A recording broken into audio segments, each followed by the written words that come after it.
हर बार जब कोई आदमी महंगी कार देखता वह झिझक कर हैंडल खींचता था, लेकिन इस बार उसे अनलॉक की हुई एक बेहद कीमती कार मिल गई। बिना देरी किए वह तुरंत कार में घुस गया और मन ही मन ठान लिया कि वह मालिक को लूटकर खाली कर देगा। वो अंदर खोजबीन करने लगा, खुद से उत्साहित था, यह सोचते हुए कि इतनी शानदार कार में ढेरों नकदी होगी। लेकिन जब उसने पूरी कार छान मारी, उसे सिर्फ एक मेकअप मिरर के साथ धूप का चश्मा मिला। आदमी कार में बैठा अपनी किस्मत को कोस रहा था और ड्राइवर को बुरा भला कहने लगा। तभी उसे नोटिस हुआ कि कार का दरवाजा खोलने की उसकी सब कोशिशें बेकार जा रही थी।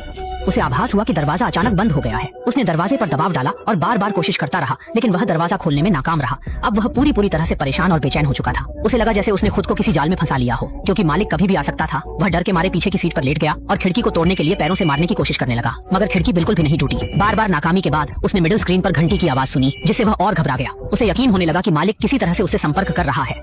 वह मान चुका था कि मालिक तुरंत ही वहाँ होगा। डर कर वह तुरंत पीछे की डिक्की में छिप गया। उसका ध्यान इस तथ्य पर नहीं गया कि कार में लगे कैमरे उसकी हरकतें रिकॉर्ड कर रहे थे। उसी वक्त उसे डिक्की में एक स्पैनर मिला। उसने उसका इस्तेमाल करके खिड़की के शीशे को तोड़ने की कोशिश की, लेकिन बिना किसी सफलता के। जल्द ही घंटी फिर से तेज आवाज में बजी और आदमी का घबराहट चरम पर पहुंच गई। क्रोध में उसने दरवाजे का भीतरी हिस्सा तोड़ने की योजना बनाई, लेकिन गलती से उसने कुछ ऐसा किया जिससे उसके हाथ में चोट लग गई।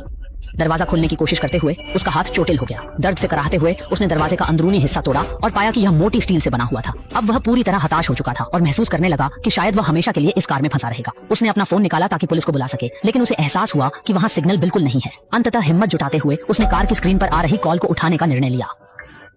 हेलो हेलो, क्या आप मुझे सुन सकते हैं? हाँ, ओह जोई, स्वागत है। मेरा नाम विलियम है और मैं इस कार का मालिक हूँ। असल में फोन कार मालिक ने ही लगाया था, जो लगातार आदमी की हर हरकत पर नजर रखे था। जा कहीं तू। आदमी स्तब्ध रह गया जब उसे पता चला कि ड्राइवर सीट में एक इलेक्ट्रिक शॉक डिवाइस फिट किया गया है। लेकिन फोन उठाने के बाद उसकी हिम्मत टूट गई और वह मालिक से दया की गुहार लगाने लगा। उसने कहा कि वह अपनी आजादी के बदले कुछ भी देने को तैयार है। मालिक ने उसे बताया कि वह उसका 7वां शिकार है और पिछले 6 चोर सफलतापूर्वक बच निकले थे, इसीलिए उसने कार में ऐसी सुरक्षा व्यवस्थाएं लगवाई थी। मालिक ने ठंडे स्वर में उसे चेतावनी दी और फोन काट दिया, उसे वहीं छोड़कर।